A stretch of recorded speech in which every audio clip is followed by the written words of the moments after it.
أما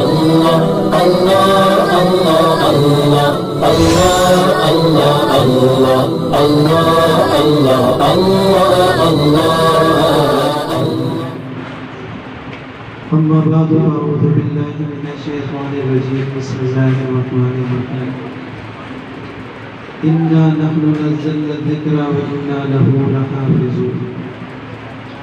وقال النبي صلى الله عليه وسلم خيركم من تعلم القرآن وعلمه.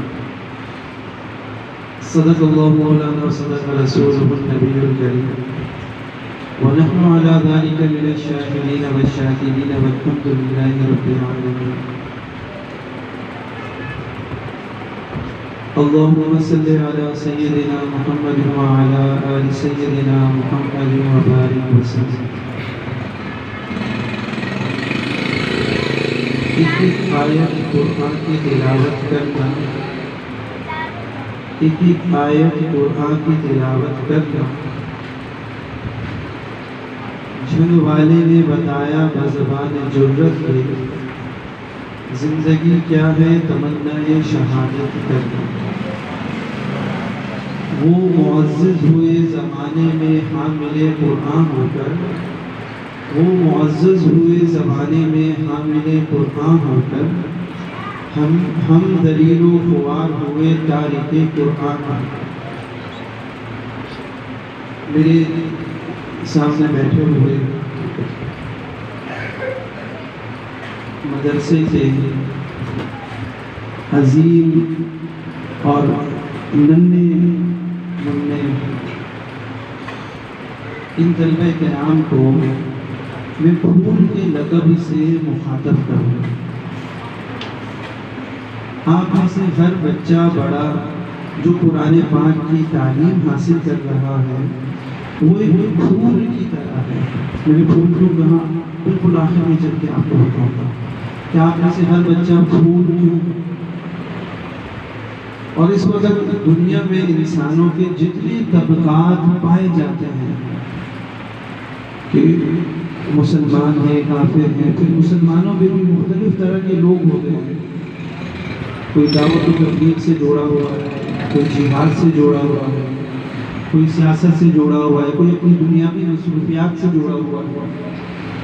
ان سب میں دنیا میں جتنے بھی انسان ہیں، ان سب میں جو سب سے اچھا اور بہترین طبقہ ہے وہ میرے سامنے بیٹھے ہوئے یہ ننھے منھے مہکتے ہوئے پھول بچے ہیں.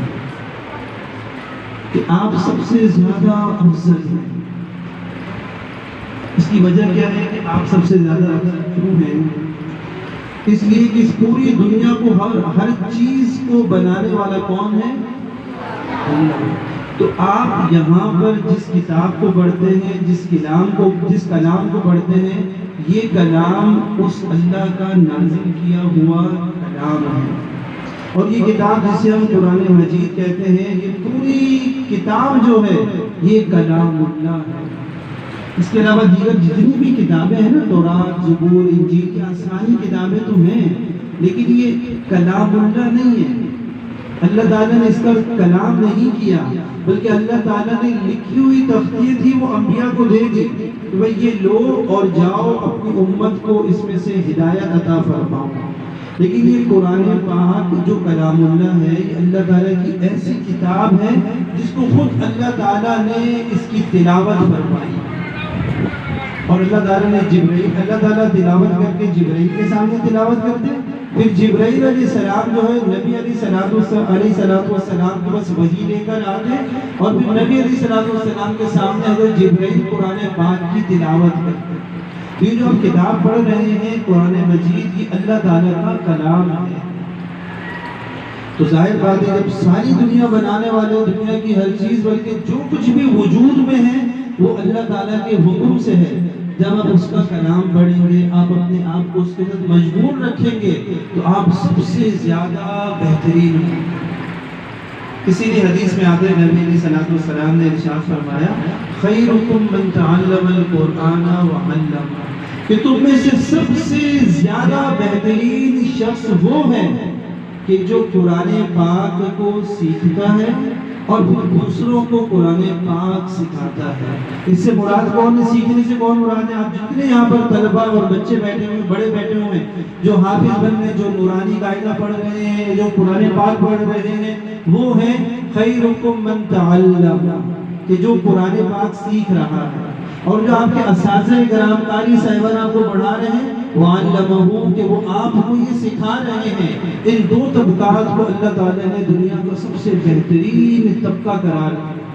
تو آپ اپنے آپ کو معمولی نہ سمجھیں کہ ہم یہ گلی میں کھیلنے والے دوسرے بچوں کی طرح عام بچے ہیں، نہیں، بلکہ جو بچے جو بڑے قرآن پاک نہیں پڑھتے، گھروں میں رہتے ہیں، دوسرے کاموں میں لگے رہتے ہیں، بے شک وہ مہنگے سے مہنگے اسکول میں کیوں نہ پڑھتے ہوں، بے شک ان کے پاس بڑے سے بڑا گھر کیوں نہ ہو، ان کے پاس گاڑیاں کیوں نہ ہو، یا سائیکل اچھی سے اچھی سائیکل کیوں نہ ہو، لیکن آپ اس سے لاکھ درجے اچھے ہیں، باوجود اس کے کہ آپ کا گھر چھوٹا کیوں نہ ہو، آپ کے امی ابو کے پاس بڑی سی کار کیوں نہ ہو، آپ کے پاس سائیکل نہیں ہے، کچھ بھی نہیں ہے، آپ کے پرانے میلے کپڑے ہیں، سر پہ ٹوپی بھی اچھے نہیں ہیں، لیکن آپ اس بچے سے لاکھ درجے اچھے ہیں۔ کیوں؟ کہ آپ قرآن پاک سیکھنے کے لیے یہاں مدرسے میں آ گئے ہیں۔ اس پر اللہ تعالیٰ کا شکر ادا کرنا چاہیے نا، کہ اللہ تعالیٰ نے آپ سب بچوں کو توفیق دی کہ آپ یہاں پر جو ہے قرآن پاک سیکھنے کے لیے آئے۔ قرآن پاک کا اللہ تعالیٰ انعام سیکھنے اور سکھانے کا دنیا میں بھی دیتے ہیں، اور پھر آخرت میں جب قیامت قائم ہو جائے گی، سب لوگ جو ہے نا نفسی نفسی کے عالم میں ہوں گے، ہر بندہ پریشان ہوگا، چھوٹا بڑا سب پریشان ہوں گے، کیونکہ اللہ تعالیٰ حساب کتاب دیں گے۔ ایک طرف آگ سے دہتی ہوئی جہنم ہوگی، اور ایک طرف جو ہے نا ہر نعمت سے مزین اللہ تعالیٰ کی جنت ہوگی۔ ہر شخص یہ چاہے گا میں جنت کی طرف چلا جاؤں گا، کسی طریقے سے جنت کی طرف چلا جاؤں، اپنے بائیں جانب دیکھے گا اس کو جہنم نظر آئے گی، اس سے پناہ مانگے گا اے اللہ مجھے اس سے بچا دے، اور اگر اپنے دائیں جانب دیکھے گا اسے جنت نظر آئے گی، دعا کرے گا اے اللہ مجھے اس جنت میں دے۔ تو وہاں پر آپ کو اس قرآن پاک کی طاقت کا پتہ چلے گا۔ پتہ ہے قرآن پاک کتنا طاقتور ہے، اتنا طاقتور ہے، اتنا طاقتور ہے کہ یہ قرآن پاک آپ کی سفارش کرنے کے لیے آ جائے گا کہ اے اللہ یہ دنیا میں مجھے پڑھتا تھا، اس نے میرا خیال رکھا، اے اللہ آج قیامت کی ہولناکی ہے، میں اس بچے کا اس بڑے کا اے اللہ میں خیال رکھوں گا، میں سفارش کرتا ہوں اے اللہ تو اسے جنت میں داخل کر دے۔ قرآن کس کا کلام ہے؟ اب قرآن سفارش کس سے کرے گا ہماری؟ تو کیا اللہ قرآن کی سفارش قبول نہیں کریں گے؟ اللہ ضرور قرآن پاک کی سفارش قبول کرے گا۔ اللہ تعالیٰ کہتے ہیں ٹھیک ہے اے قرآن تو میرا کلام ہے، تو اس بچے کی اس کے والدین کی سفارش کرتا ہے، اے قرآن میں تیری سفارش میں سے جنت میں بھیج دیتا ہوں۔ تو قرآن پاک کا ہم پر یہ کتنا بڑا احسان ہے۔ اب قرآن پاک پڑھتے ہیں، آپ کو اس دنیا میں اس کی قدر معلوم نہیں ہو رہی، تو دنیا والے قرآن پاک کی قدر جانتے ہی کہاں ہیں۔ اللہ تعالیٰ کا کلام ہے تو قرآن پاک کی صحیح قدر یہ تو اللہ رب العزت ہی جانیں گے کہ قرآن کی قدر اور قرآن پاک کا مقام کیا ہے۔ قرآن پاک کی قدر اور قرآن پاک کا مقام ایسا کہ کل جب قیامت کا دن ہوگا، وہاں پہ میدان محشر قائم ہوگا، سب کچھ ہوگا، اب وہاں پر اللہ رب العزت جو ہے نا آپ کو بلائیں گے کہ بھئی یہ بچہ ادھر آ جائیے، اویس ادھر آ جائیے، فلاں ابو بکر ادھر آ جائیے، جس کا نام عمر ہے یہ ادھر آ جائے۔ اللہ تعالیٰ بلائیں گے، اللہ تعالیٰ کہیں گے تو دنیا میں قرآن پڑھتا تھا، کہیں گے ہاں اے اللہ میں دنیا میں قرآن پاک پڑھتا تھا۔ اللہ تعالیٰ کہیں گے کہ اس کے والدین کو لے کر آؤ، پھر آپ کے ماں باپ کو لایا جائے گا۔ جب وہاں پر آپ کے والدین آ جائیں گے تو پھر اللہ تعالیٰ بڑا سا تاج، جو بادشاہوں کے سروں پہ تاج ہوتے ہیں نا، اللہ تعالیٰ ایسا تاج جو ہے وہ آپ کے والدین کے سر پر رکھ دیں گے۔ تو بتائیں کہ آپ کو اس وقت خوشی نہیں ہوگی؟ آواز صحیح آ رہی ہے؟ اللہ معلوم آ رہی ہے آواز سے؟ تو قرآن پاک پڑھنے کے جو ہے یہ فضائل اور یہ مراتب ہوں گے کہ آپ کے والدین کو اللہ تعالیٰ سب کے والدین کے سامنے اللہ تعالیٰ جو ہے نا آپ کے والدین کے سروں پر تاج رکھیں گے۔ آپ کو کتنی خوشی ہوگی اس وقت؟ خوشی ہوگی نہیں ہوگی؟ تو یہ تو وہ ہے کہ جو عام آپ قرآن پاک پڑھتے ہیں، پھر اس کے ساتھ ساتھ یہ ہوگا کہ قرآن پاک آئے گا سفارش کرے گا کہ اگر اے اللہ اس بندے کو لباس پہنائیں گے تو اللہ تعالیٰ کیا کریں گے؟ اللہ تعالیٰ جنت سے ایک لباس منگوائیں گے اور اس قرآن پاک پڑھنے والے بچے کو اللہ تعالیٰ پہنا دیں گے۔ پھر قرآن پاک کہے گا اے اللہ اس کا اور زیادہ اکرام کیجیے، اللہ تعالیٰ اور زیادہ نعمتیں اسے عطا کریں گے، بڑا سا محل اللہ تعالیٰ اس کے لیے بنا دیں گے۔ پھر یہ قرآن پاک کہے گا اللہ تعالیٰ تو اس سے راضی ہو گیا، اللہ تعالیٰ کہیں گے کہ میں اس سے راضی ہو گیا۔ پھر قرآن پاک پھر اللہ تعالیٰ کہیں گے اے قرآن پڑھنے والے تو قرآن پڑھ، اور جتنا تو قرآن پڑھتا جائے گا تو جنت میں اتنا اوپر جاتا رہے گا، اور جہاں تو آخری آیت پر پہنچے گا، جہاں سے تم نے شروع کیا اور جہاں آخری آیت پر تو پہنچا، یہ ساری جنت جو ہے میں تجھے دے دیتا ہوں۔ اتنا زیادہ اللہ تعالیٰ جو ہے نا یہ اکرام کرتا ہے۔ اور آپ میں سے جو بچے حافظ بن رہے ہیں، جو حافظ بن گئے، ان بچوں کے لیے بھی جو ہے نا حفظ قرآن کرنے کے اللہ تعالیٰ اور زیادہ فضائل دیتے ہیں۔ اس کی سب سے بڑی فضیلت کیا ہوگی قرآن پاک حفظ کرنے کی؟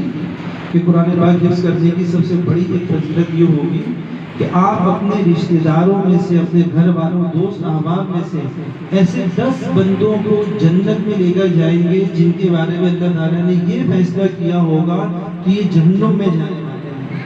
اللہ تعالیٰ فیصلہ کر دیں گے کہ جی یہ بہت زیادہ گناہگار ہیں، ان کے اعمال اچھے نہیں ہیں، جہنم میں ڈال دیا جائے، لیکن آپ جو ہے نا ان کا ہاتھ پکڑ دیں گے کہ اللہ میں دنیا میں قرآن پڑھتا تھا، تیرے کلام کو پڑھتا تھا، اللہ میں کیوں ان بندوں کو جہنم میں نہیں جانے دوں گا۔ اللہ تعالیٰ کہیں گے جاؤ تو کسی بھی 10 بندوں کے ہاتھ پکڑو، جہنم سے نکال کر جنت میں لے جاؤ۔ تو کتنا بڑا اعزاز اللہ رب العزت آپ کو جو ہے وہ عطا کرے۔